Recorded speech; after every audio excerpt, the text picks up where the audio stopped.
Así que el título de la enseñanza de hoy es ¿para qué nos sirve el Evangelio? ¿Para qué nos sirve el Evangelio? Y es la tercera parte de nuestra enseñanza de el Evangelio de Jesucristo. ¿Para qué nos sirve el Evangelio? El Señor Jesús manda a sus discípulos, a cada uno de ellos, les manda a predicar la palabra de Dios a todas las naciones, haciendo discípulos y bautizando a sus discípulos. Y hoy en día nosotros tenemos este mismo evangelio que nos ha llegado a nosotros. Ese evangelio nos llegó porque hubo hombres y mujeres fieles, personas que no tomaron en cuenta sus propias vidas, habían escuchado algo, habían visto el poder de Dios en sus vidas, habían creído en este Jesús, que algunos de ellos no estaban cuando Jesús estaba vivos, porque las escrituras empezaron a escribirse, escucha bien hermanos, cuando el Señor Jesús murió, los discípulos aún estaban por ahí, estaban vivos, no había ninguna escritura del Nuevo Testamento, empezaron a escribir el Nuevo Testamento entre 40 y 50 años después de que el Señor Jesús se había ido. Sí, fue 40 y 50 años después. Entonces, ¿cómo es posible que 50 o 40 años después esos hombres pudieron acordarse de todas las palabras como el Señor Jesús les explicaba, como el Sermón de Monte? Si uno lee el Sermón de Monte, son detalles que el Señor Jesús dio. Pero esos hombres se acordaron de todo eso entre 30 y 50 años después de la resurrección y la asunción del Señor Jesús. ¿Quién les recordó de todo eso? Recuerda una cosa, hermanos. El Señor Jesús, cuando estaba en la tierra, como hablábamos con los niños ayer, hablábamos de la inspiración misma de la palabra, de la Trinidad. Hablamos de la Trinidad, que existe el Padre, el Hijo, el Espíritu Santo. Son tres distintos seres, son distintos. ¿En qué sentido? Que no son como este láser, no. Son como tres, si queremos. La manera más sencilla de explicar la Trinidad sin pecar es muy difícil, porque uno puede hacer una comparación muy inferior de quién es Dios. Pero no es el mismo ser, son tres seres diferentes, distintos, pero que los tres son uno. Así que en el tiempo que el Señor Jesús estaba aquí en la tierra, Él es el Hijo, el Padre estaba en el cielo, pero todo lo que Él hacía era bajo el poder y la guía del Espíritu Santo. Por eso que Él dijo que cuando Él se iba, que era necesario que Él se iba, porque tiene que venir el Consolador. El Consolador vendrá y les recordará de todas las cosas que Él les había enseñado a sus discípulos. Porque había cosas que Él explicaba a sus discípulos y le decía, no, eso no os puedo explicar ahora porque no lo vais a entender. Pero cuando viene el Consolador, Él os explicará mucho mejor. Porque los discípulos no estaban espiritualmente maduros. Pero ¿qué pasa entonces? El Señor Jesús se va. Los discípulos siguen enseñando las cosas que habían aprendido de Jesús de boca a oreja. Así fue la enseñanza de antes. Así que la gente no tenía la Biblia del Nuevo Testamento para leerla y creerla. Eran como 40 años después, 50 años después, cuando empezaron a morir los apóstoles, se dieron cuenta que era necesario mantener todo eso escrito para las futuras generaciones. Y los apóstoles, algunos de ellos tenían como alguien como Lucas. Lucas hizo una investigación exhaustiva a profundo para una persona llamada Teófilo. Él escribió el Evangelio según Lucas y el libro de Hechos. Y en el Evangelio según Lucas, él explica, mira, después de mis investigaciones tengo esto. Wow, y explicó toda la vida de Jesús, del nacimiento hasta la muerte y la resurrección. En Hechos, él empieza Hechos diciendo que, como te escribí en mi primera carta, ¿vale? Entonces, él hizo una segunda investigación para explicar lo que los apóstoles hacían. Pero toda la información que Lucas tuvo para escribir el Evangelio según Lucas fue dada por personas que conocían al Señor Jesús. ¿Y cómo se acordaron después de 50 años? El Espíritu Santo les recordó. Dios mismo preserva su palabra. Pero lo que Dios está buscando son instrumentos de honra. Personas que están dispuestas a llevar esa palabra de una generación, pasarla a la siguiente generación. El Señor Jesús lo dijo a sus discípulos, lo que hemos leído, hemos hablado en Mateo 28, enseñando a sus discípulos nuevos todas las cosas que yo os he enseñado. Así nos llegó el Evangelio, de persona en persona, y muchos de ellos dieron sus vidas para preservar o para pasar esta palabra de Dios, porque creyeron en el poder de Dios, creyeron en esta palabra. Nosotros creemos en esta palabra, la tenemos hoy en día. ¿Para qué nos sirve? Tristemente, muchos de nosotros nos sirve para ponerlo como un libro más en la estantería, como una historia de niños. La falsificamos, como muchos dibujos animados de los niños hoy en día no tienen nada, hablo de dibujos cristianos, supuestamente cristianos, no tienen nada que ver con los relatos verdaderos de la Biblia. Nada. La mayoría son totalmente antibíblicas. Entonces, ¿para qué nos sirve el Evangelio? Romanos capítulo 1, esa es la pregunta que vamos a contestar hoy. ¿Para qué nos sirve el Evangelio? Romanos capítulo 1, el apóstol Pablo nos da la respuesta para qué nos sirve el Evangelio. Romanos 1, 16. El apóstol Pablo da una respuesta a esa pregunta cuando él dice: pues no me avergüenzo de la buena noticia acerca de Jesucristo, porque es poder de Dios en acción para salvar a todos los que creen, a los judíos primero y también a los gentiles. Pablo dijo: no me avergüenzo del Evangelio. En otras traducciones, en vez de decir pues no me avergüenzo de las buenas noticias, en otras traducciones dice: no me avergüenzo del Evangelio de Jesucristo. Pablo dice que no se avergüence del Evangelio de Jesucristo. ¿Por qué? Porque este mismo Evangelio es el poder de Dios en acción. Es Dios obrando.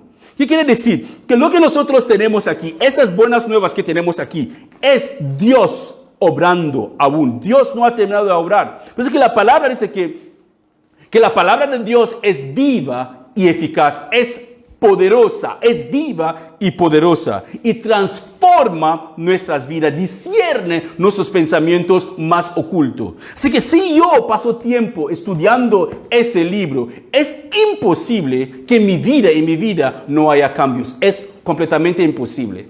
Pero si yo no paso tiempo estudiándolo, es muy fácil que yo sea engañado por algún profeta falso de esos, o alguna profeta, no sé, por alguna persona, cualquier persona puede llevarme al engaño. Así que Pablo nos pone: no me avergüenzo del Evangelio, porque es poder de Dios en acción para salvar a todos los que creen. Así que eso totalmente, esta parte que dice a todos los que creen, quebranta totalmente la enseñanza del calvinismo. Porque el calvinismo dice que no son todos los que creen, que una persona no puede creer en Dios. Es Dios que elige quién se salva y quién se va al infierno. Pero no es lo que Pablo nos dice aquí sobre el Evangelio. Entonces, ¿para qué nos sirve el Evangelio? El Evangelio, hermanos, nos sirve en que es la buena noticia de que Dios salva. Es para eso que nos sirve. Es la buena noticia que Dios salva. La buena noticia de que el reino de los cielos vino a nosotros, según Juan capítulo 1, versículo 10. Que el reino de los cielos vino a nosotros. Dios mismo, el cielo, vino y se unió en la tierra. Y no solamente que el reino de los cielos vino a nosotros, pero el reino de los cielos ya está entre nosotros. El reino de los cielos no solamente está entre nosotros, está en todas aquellas personas que creen en el Evangelio de Jesucristo. Porque todo creyente verdadero tiene al Espíritu Santo. Si uno tiene al Espíritu Santo, ya tiene a Dios en él, tiene el reino de Dios en él. Es gobernado por Dios mismo. Así que todo creyente verdadero, todo creyente tiene el Espíritu Santo. Muchos te dirán que una de las pruebas para demostrar que tienes el Espíritu es el don de hablar en lengua. Tienes que estar hablando en lenguas. No es cierto, hermanos. Es un don. ¿Qué quiere decir? Un regalo. El Espíritu Santo lo da a quien Él quiera. No es una obligación que todos los cristianos deben hablar en lenguas. No se frustre nunca en eso. No se frustre. Es un regalo. Otras personas tienen el don de misericordia, de piedad, de bondad. Tienen diferentes dones. Otras personas tienen el don de interpretar las lenguas que ni ellos saben hablarlas. Y las lenguas no son ladra como los perros, empieza a ladrar como los perros. No, son idiomas que usted quizás, puede ser un lenguaje que usted nunca ha hablado, puede ser chino. Usted puede tener un don, un día entre los hermanos hondureños o salvadoreños o africanos y empiezas a hablar en chino. Y la gente te mira, pero ¿desde cuándo se fue a China para hablar chino? Y después el Señor le da el don de interpretar ese chino a otro niño que está sentado ahí. Y el niño empieza a interpretar el chino. Y dice, pero ¿desde cuándo este niño se convirtió en profesor en chino? Es el Espíritu Santo. Él lo da a quien le plazca. Así que uno no tiene que frustrarse. Si vas a una congregación, escucha, gritan, sí está lleno del Espíritu Santo, habla en lenguas. Y tú no puedes hablar en lenguas, te queda como, no hermano, no es bíblico eso. Y tampoco tenemos que estar gritando aquí en lengua, porque si los vecinos nos escuchan, creo que pensarán que estamos locos todos. Dice que 3 personas tienen que hablar, y por turno, y debe haber un intérprete en la iglesia. Si no hay intérprete, que todos se caen, cada uno habla por sí mismo. Es bíblico, Corintios. No gritando toda la iglesia. No es bíblico.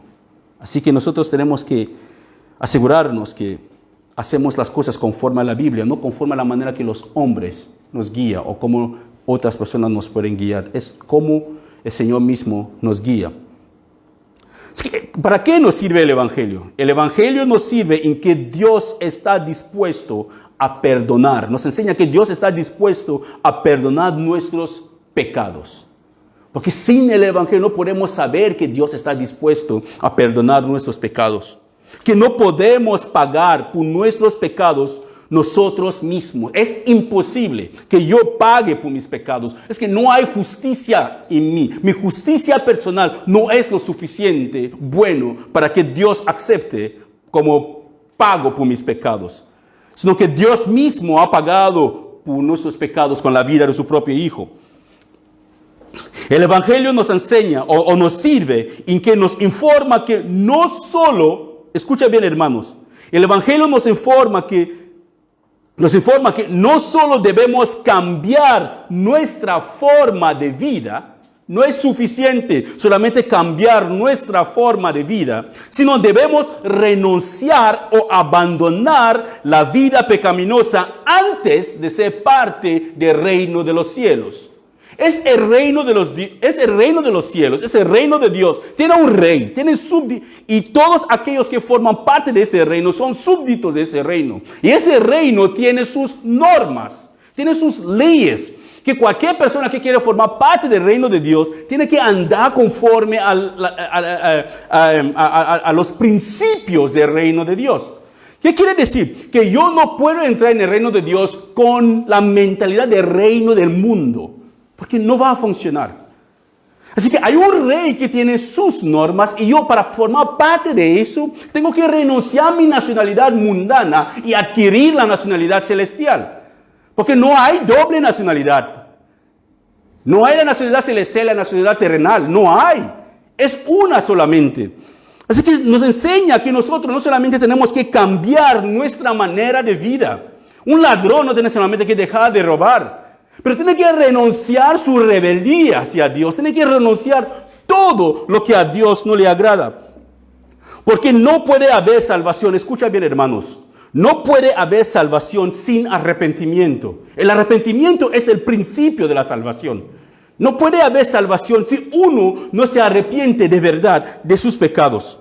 Por eso que Juan el Bautista y el Señor Jesús empezaron sus ministerios, cada uno de ellos, llamando a la gente para que se arrepienten, llamándoles. No solamente les dijo que venid, el reino de Dios está cerca, venid, entrar. No, antes de venir, deja esa basura que llevas cargado y ven. Antes de venir, deja eso, renuncia a lo que tú cargas y ven. Así que no podemos salir con toda nuestra basura de la tierra o toda nuestra basura mundana para intentar obligarnos a entrar en el reino de Dios. No podemos. Es una puerta estrecha, un camino angosto que ninguna carga nos permite porque entramos muy apretados. De tal manera que nos duele porque nos roza la puerta porque es muy estrecha para poder entrar. Así que tenemos que estar dispuestos a renunciar todo para poder entrar en este reino. Todos los que quieren ser seguidores del Señor Jesús Deben arrepentirse, deben reconocer su incapacidad de salvarse a sí mismo y de la necesidad que ellos tienen por un Salvador. Pero podemos estar hablando muchísimo del arrepentimiento y del arrepentimiento. El domingo pasado, los demás domingos, hablamos un poquito de qué es el arrepentimiento. Así que intentamos decir que no podemos confundir el arrepentimiento confundirlo con el remordimiento. ¿Sabes? Son dos cosas completamente diferentes. El arrepentimiento no es remordimiento. ¿Sabes? No es sentirse culpable solamente por algunas acusaciones de tu corazón que te acusa que has hecho algo malo y te sientes. Eso no es arrepentimiento. Por eso que hay muchos que se pueden considerar cristianos, hermanos, que pueden llenar las iglesias. Había iglesias bastante grandes, pero invocan el nombre del Señor, estudian la Biblia, cantan en el coro, quizás predican la palabra de Dios y hacen muchas cosas, pero sinceramente no se han arrepentido. Han creído en el Señor Jesús, pero no se han arrepentido. Porque el verdadero arrepentimiento es un cambio de mentalidad, una renuncia de la vida antigua. Es no, ya no quiero. Todas las cargas que uno tiene, cuando uno escucha, el Señor Jesús te llama, que ven a mí todos aquellos que están trabajados y cansados y yo os haré descansar. El que viene yo no lo he hecho fuera, pero tienes que dejar para entrar. Porque no puedes entrar en el reino de los cielos cargado con todas las cosas que tú tienes del mundo. Hay muchos que se consideran cristianos, pero nunca se han arrepentido de sus pecados. Siguen viviendo vidas pecaminosas todos los días y no les importa aún cuando invocan el nombre del Señor. Pero escucha bien, hermanos, sin arrepentimiento o el arrepentimiento verdadero es un cambio de rumbo. El arrepentimiento verdadero es un cambio de rumbo. Escucha bien, sin el arrepentimiento no puede haber una salvación. Porque uno no se salva. ¿Cómo vas a saber quién es la salvación de Dios si no estás consciente de que eres un pecador y te arrepientes de tus pecados? El arrepentimiento es el principio ya de esa. Es como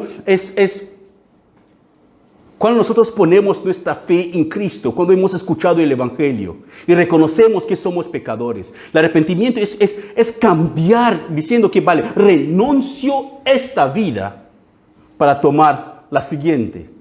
Es como Dios te llama, ven, te quiero entregar la salvación. Y coge la salvación, suponemos que es tangible. Coge la salvación en sus manos para darte. Pero si tienes las manos llenas de tu vida antigua, no puedes coger lo que Dios tiene para ti. Tienes que soltar lo que tú tenías antes para coger el regalo de Dios.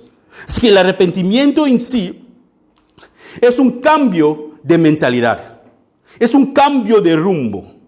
Es un cambio de la manera que nosotros hacemos nuestras cosas. No es vivir con un remordimiento y permanecer en la misma basura que nosotros estábamos. No es que todo ya pasó, nuestras vidas antiguas ya pasó. No solamente dejamos de robar, no solamente dejamos de mentir, no, renunciamos la rebeldía, renunciamos todo lo que a Dios no le agrada. Y nuestras vidas en Cristo es diferente, totalmente diferente.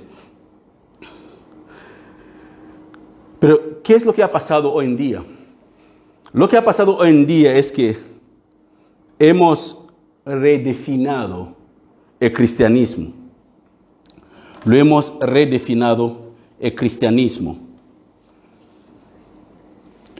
¿Vale? Hemos dado una definición completamente diferente de qué es el cristianismo, o redefinido el cristianismo. Se ha convertido en algo donde la gente puede creer en Jesús, pero siguen viviendo en una vida pecaminosa, ¿sabes? Le hemos dado una definición completamente diferente, ¿sabes? Yo creo en Jesús, pero no voy a dejar la pornografía ni la fornicación. Es que es que no puedo dejar, no puedo dejar las mentiras, no puedo dejar, pero creo en Jesús a mi manera. Hemos dado una definición diferente de cristianismo. Pero ¿qué es la definición que el Señor Jesús nos dio cuando Él nos llamó? No podemos redefinir lo que es el cristianismo. Porque el cristiano es un pequeño Cristo. Es alguien que Jesús se refleja en su vida. Es alguien que cuando la gente te ve, que conozca a tu Padre. Tu Padre es Jesús, ¿no? Porque eres como Él. Que alguien ve algo en ti y reconoce que tú no eres de aquí. Oye, ¿de dónde vienes? No, es que estoy de paso, me voy a la ciudad celestial. Es algo que alguien tiene que notarlo. El cristiano no va a pasar desapercibido en ninguna parte. Vivimos en un mundo bastante cómodo, donde uno anda por la calle y no sabe quién es una mujer casada o quién es una prostituta. Porque todas se visten de la misma manera. Es que no entendemos quién es quién. Decir a alguien que la homosexualidad es un pecado hoy en día, eres un odioso, odia a la gente. Decir a la gente que eso está mal, lo que están haciendo, que no, que las niñas tienen que guardarse puras y los muchachos hasta el matrimonio. No, eso ya es antiguo. Hemos redefinido qué es el cristianismo, qué es la vida.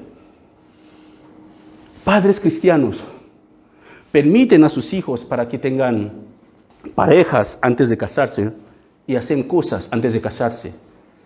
No hay que ser tan duros con él. Dios es amor. Dios es misericordioso. Mira, hemos seleccionado los atributos de Dios que nos conviene. Hemos dicho, Dios es amor. Ciertamente es amor. Es la definición perfecta de qué es el amor. No hablo del amor con intereses o el amor erótico. Hablo del amor ágape. Porque Él nos amó primeramente. Por eso que Él entregó su vida por nosotros. Por eso que no podemos amar al prójimo si no amamos a Dios. Es imposible. Es el amor de Dios que fluye en nosotros, que podemos compartirlo. Así que amamos a la gente sin importar la diferencia que podemos tener, porque Dios primeramente nos ha demostrado lo que es el amor. Somos misericordiosos con la gente, bondadosos con la gente, porque Dios es misericordioso con nosotros y bondadoso con nosotros. Pero hemos seleccionado los atributos de Dios, lo que nos interesa, como amor, bondadoso, misericordioso. Pero hemos dejado los que no queremos escuchar, como Dios es santo. Dios aborrece el pecado. Dios tiene ira. Dios castiga la maldad. No queremos esto. Es que eso no es el Dios. Algunos te dirán, eso no es el Dios en el cual yo creo. Tampoco es el Dios en el cual yo creo. Yo creo a un Dios que es justo. Un Dios que Él mismo predicó más del infierno. Porque en la Biblia, si leemos los evangelios, nadie predicó tanto del infierno como Jesús. Los apóstoles no predicaron tanto del infierno como Jesús. Jesús predica lo que Él conoce, lo que Él ha visto, lo que Él mismo creyó.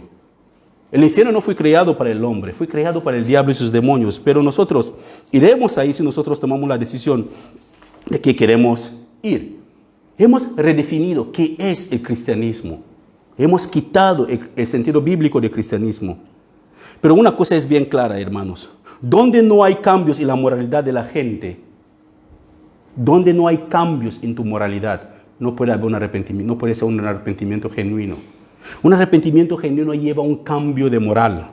Donde la gente vive en vidas totalmente diferentes de lo que confiesan ser, eso no es arrepentimiento. Si yo confieso que soy cristiano, ¿para qué me sirve el evangelio? Me hace ver cómo debo vivir como cristiano. No puedo confesar que soy cristiano y mi vida diaria no demuestra nada. No me deleito en la palabra de Dios. No me deleito en oración.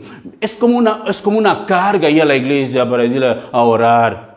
¿Por qué pusieron las oraciones los miércoles? ¿O por qué pusieron las oraciones los viernes? ¿Por qué no podemos solamente ir los domingos y el resto de semana nos quedamos para ver las telenovelas que salen, el peliculón del domingo? ¿Por qué tenemos que ir a orar? Hermano, escúchame una cosa, lo pongo bien claro. No quiero que alguien se sienta ofendido o atacado, pero la palabra de Dios misma es ofensiva para quien lo quiera tomarlo ofensivamente. Pero puede ser de bendición cuando nosotros los tomamos tal como es. Pero si la quiere tomar, ese es tu problema con la palabra. Pero estúdiala. Te das cuenta que el alto concepto de ti que tú tienes o que algunos pueden tener, somos nadie. Nuestras vidas están delante de Dios así como en una cuerda. Él puede cortarlo cuando Él quiere y se acabó. El Evangelio nos ayuda a comprender. Dios sigue salvando. Dios salva. Y Él quiere que para formar parte de su reino tenemos que renunciar el reino del mundo para formar parte del reino de los cielos. La gente que cree en Jesús no solamente tiene que creer por las declaraciones que dice que yo creo en Jesús, no, nuestras vidas deben demostrar que de verdad creemos en Jesús. Por eso que el Señor Jesús nos dice en Mateo 26, 24, Él lo pone bien claro. Si alguien quiere venir en pos de mí, niégase a sí mismo y toma su cruz cada día y sígueme. Negarse a sí mismo, y quiere decir, todas las cosas bonitas que te gustan para ti, tienes que soltarlas antes de empezar a seguirle. Negarse a sí mismo. Arrepiéntese de todo lo que te encuentras deleite, todas aquellas cosas que a Él no le agrada. Niégatelo. Puedes gustártelo como quiere, pero déjalo. Escuché el testimonio de un hombre que se fue a predicar en uno de los países asiáticos y dice que después de la predicación vino una muchacha para hablar con él. Y la muchacha le dijo, pastor, y la muchacha vino casi llorando. Le dije, pastor, usted casi me hizo creer todo lo que estaba diciendo.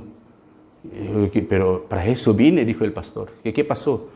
Que no, las cosas que usted está hablando sobre la salvación, usted me está diciendo que me está haciendo pensar que yo no soy salva, ¿sabes? Mira, yo he intentado de buscar a Dios de todas las maneras que yo he podido, pero nunca he conseguido. He ido a todos los eventos evangelísticos, todas las cruzadas, he ido a todo, he pasado delante, han orado por mí muchas veces, me he caído, me he levantado y he hablado, pero mi vida sigue siendo vacía.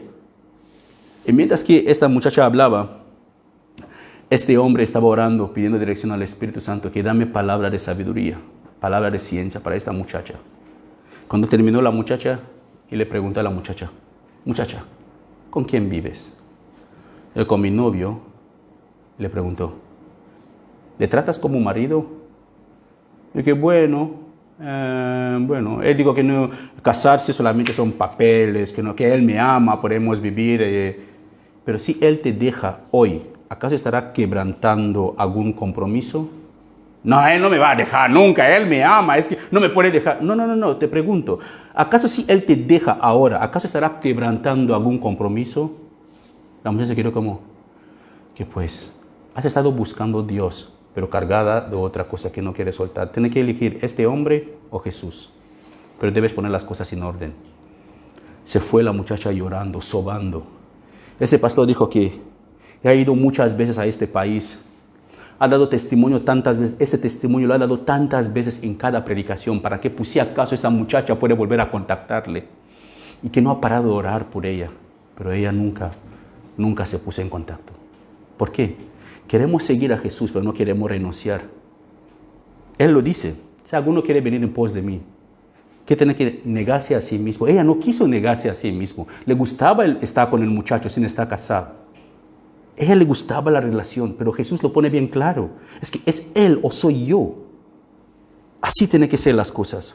Entonces, cualquier persona que quiere seguir o que quiere ser un discípulo de Jesús o seguidor del Señor, debería primeramente negarse a sí mismo, que es renunciar a su vida pecaminosa, creer en la justicia de Dios en Cristo Jesús. Solo entonces, solamente entonces, podrás tener este valor suficiente dado por Dios para poder aguantar el sufrimiento mientras que tú sigues a Jesús todos los días. Solamente entonces. Una cosa ocurrió cuando tenía una reunión con uno de los pastores, por eso es que tengo ese tablón aquí para enseñarle lo que aprendí de uno de los pastores de la red de iglesias Misión, el pastor Luis Castro, en una de las iglesias de Córdoba. Cada 15 días, los miércoles tenemos una reunión que es como nos rendimos cuentas, oramos juntos, hablamos juntos y compartimos los desafíos del ministerio, los desafíos de nuestros hogares, los desafíos de la vida, los desafíos de nuestros países y estas cosas.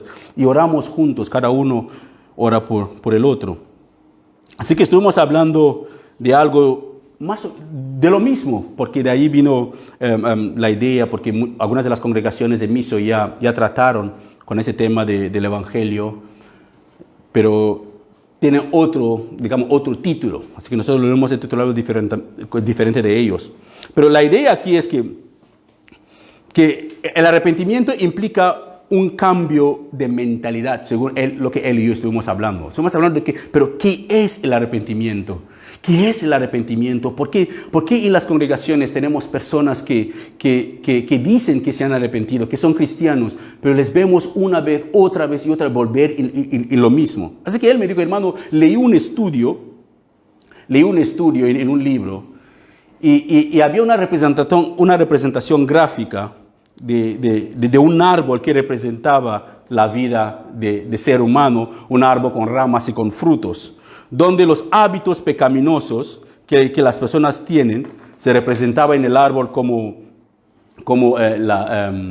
el fruto o los frutos de este árbol, que puede ser la fornicación, el adulterio, el robo, envidia, celos, cualquier cosa semejante. Y que en muchas iglesias sigue habiendo miembros que les han predicado un evangelio totalmente diferente, un evangelio que está relacionado solamente con cambiar los frutos, solamente quitar algunas cosas de los frutos. Pero mira, eso es un ejemplo. Suponemos, eso es la vida del hombre, según lo que estuvimos hablando. Esas son las raíces. A ver, voy a ponerlo así, si lo pueden ver todos. Esas son las raíces, ¿vale? Del árbol. Esa es la tierra y esas son las ramas que tienen las hojas, las ramas con las hojas, y tenemos el árbol, y después tenemos algunos frutos que caen que están ahí colgando, y tenemos, bueno, no soy muy bueno en dibujar, pero tenemos frutos que caen, y frutos que caen, y frutos que caen. Ese es el tronco, y eso es el árbol. Pues, según lo que nosotros estábamos hablando, es que el árbol representa el cristiano en sí. Y los frutos, eso puede representar como la fornicación. Eso otro fruto puede representar la mentira. Este otro fruto puede representar celos. Este puede representar envidia. Y esto puede representar... tenemos mentiras, sí, puede representar ira, bueno, puede ser cualquier otro pecado constante. Pues, ¿qué ha pasado? Nos enseña, o nos han enseñado, a mí me han enseñado en el pasado, arrepentirse es dejar de mentir, ¿vale? Dejar la fornicación, cortar los frutos, ¿vale? Quitar los frutos, ¿vale? Te quitan el fruto con el evangelio del siglo XXI. Es cambiar, dejar de mentir, ya eres puedes bautizarte, ya eres cristiano, ya puedes servir en la iglesia. ¿Por qué? Porque ya dejaste de hacer esa cosa mala. Pero hermanos, la pregunta es, ¿qué pasa después de haber podado un árbol así, quitándole las cosas, el fruto, o quitándole también, digamos, las ramas que dan el fruto? Es como quitando las cosas pecaminosas que lo tienes alrededor. ¿Qué pasará con el árbol? ¿No dará más fruto? Sí que dará más fruto. ¿Qué pasa con el tiempo? Sale otra rama con otros frutos. Otra rama con otros frutos. Cristianos en la iglesia paran una actitud por un tiempo. Dejan de mentir por un tiempo. Dejan de fumar por un tiempo. Dejan de fornicar por un tiempo. Pero después vuelven a caer en eso. ¿Por qué? El problema no está en las ramas. El problema está en la raíz y en el tronco que lleva el árbol. Jesús nos dice, no hay que cortar solamente las ramas. No hay que quitar solamente los frutos. Hay que tratar con la raíz y el tronco. Porque cada vez que cortamos, dejamos una actitud, tarde o temprano vuelve otra vez. Pero si se trata esta actitud, o esto de aquí abajo, las ramas, el tronco y las raíces, ahí está el problema. ¿Y qué es lo que significa las raíces? La rebeldía. La rebeldía. La rebeldía es el primer pecado que se pecó. La rebeldía es lo que causó que Adán y Eva fueron echados fuera del huerto de Edén. Es la rebeldía. Si tratamos con la gente, aún no ha renunciado las cosas que le gustan. Han solamente cambiado la forma de ver estas cosas o han cambiado la forma de practicarlas. Una persona que renuncia a la rebeldía es una persona que toma la decisión de decir que mira, como ya soy parte del reino de Dios, me voy a someter al gobierno del reino de Dios. Es una persona que está sometida al gobierno de Dios, totalmente sometida al gobierno de Dios. No solamente cambiando actitudes, dejando de mentir. ¿Puedes encender eso, por favor? Un segundo. No solamente cambiando de actitudes por un tiempo o intentando de cambiar las cosas. Así que llamando a la gente solo a dejar de hacer cosas, como dejar de mentir, de robar o cualquier pecado en ese momento dado, ¿vale? Esos pecados que dominan sus vidas. Pero, ¿qué pasa después? Lo que hemos hablado. ¿Qué pasa después de haberle dicho que vale? No, solamente deja de mentir y ya eres cristiano. Deja de mentir y ya puedes seguir a Jesús. Deja de hacer eso y ya puedes seguir a Jesús. Pero ¿qué pasa después? Con el tiempo, ese mismo árbol, con el tiempo vuelve a dar más ramas que dará más frutos. Más ramas y más frutos. Entonces la pregunta es, entonces, ¿qué es el problema? ¿Qué es lo que nos está pasando? El problema no está en las ramas, ni en los frutos. Porque los frutos solo son lo que el árbol es. Los frutos solamente son lo que el árbol produce. Así que el problema en sí no está en los frutos ni en las ramas. El problema en sí está en las raíces, en el tronco que sostiene el árbol. Así que las ramas que dan frutos, solamente dan frutos según lo que el árbol es. Así que, ¿qué está pasando? Así que el problema de pecado principal que nosotros tenemos aquí es la rebeldía. La pura rebeldía que está en el corazón del hombre. Así que la única manera que nosotros podemos tener una relación espiritualmente saludable con el Señor es dejando de vivir como uno quiere, es decir, dejando de ser rebeldes. Es tiempo de buscar a Dios, búscale.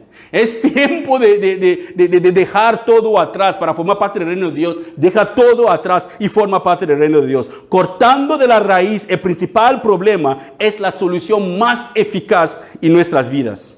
Pero tristemente ese tipo de árboles, hermanos, seguimos teniéndolos no solamente en el mundo, pero en las iglesias. Porque este hermano me comentó eso. Es porque en la congregación, seguramente donde él congrega, hay bastante árboles así.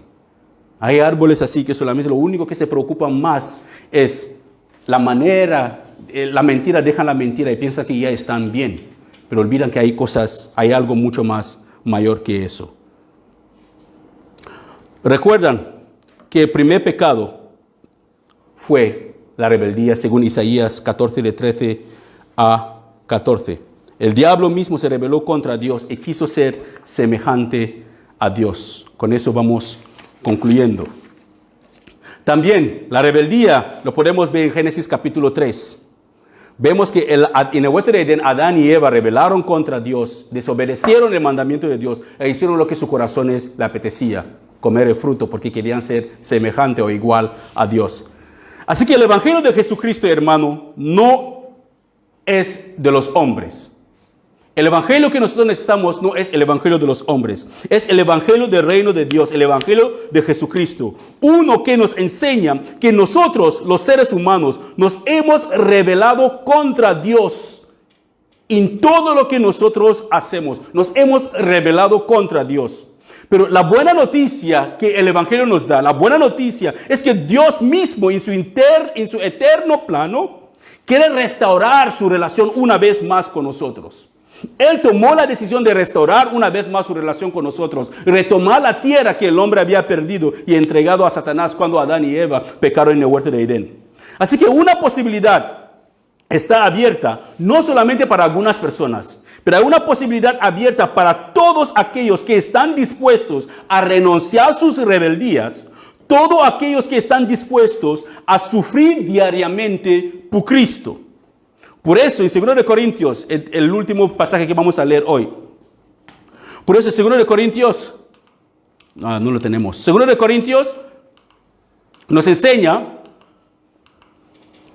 el 2 de Corintios capítulo 5, versículo 19, nos enseña que pues Dios estaba en Cristo. Cuando Jesús estaba en la cruz, 2 de Corintios 5, 19 nos enseña que Dios estaba en Cristo reconciliando el mundo consigo mismo, no tomando más en cuenta el pecado de la gente, y nos dio a nosotros este maravilloso mensaje de reconciliación. Eso es la buena noticia, que Dios estaba en Jesús. Cuando Jesús estaba colgado en la cruz, Dios estaba en su Hijo reconciliándose con nosotros, para que nosotros podamos volver a formar parte del reino de Dios. Podemos volver a tener comunión con Dios como era el plan de Dios desde el principio. Pero, ¿qué tenemos que hacer para formar parte de Dios? Para formar parte del reino de Dios, debemos arrepentirnos de nuestros pecados, confesarlos a Dios, porque solo Él es fiel y justo para perdonarnos y limpiarnos de toda inmundicia. Arrepentimiento no es remordimiento, es cortando de raíz, un cambio de rumbo, un cambio de mentalidad, un cambio de todo. Arrepentimiento es reconociendo nuestras limitaciones y entregando todo lo que a Dios no le agrada, que nosotros cargamos, soltándolo todo atrás y poniendo nuestra fe y nuestra esperanza solamente en Jesús. Y pase lo que pase, seguimos clamando y caminando, seguimos clamando y caminando. Con esos fundamentos puestos, el próximo domingo, si el Señor lo permite, seguiremos con la siguiente pregunta: ¿por qué y para qué vino el Señor Jesús? Amén.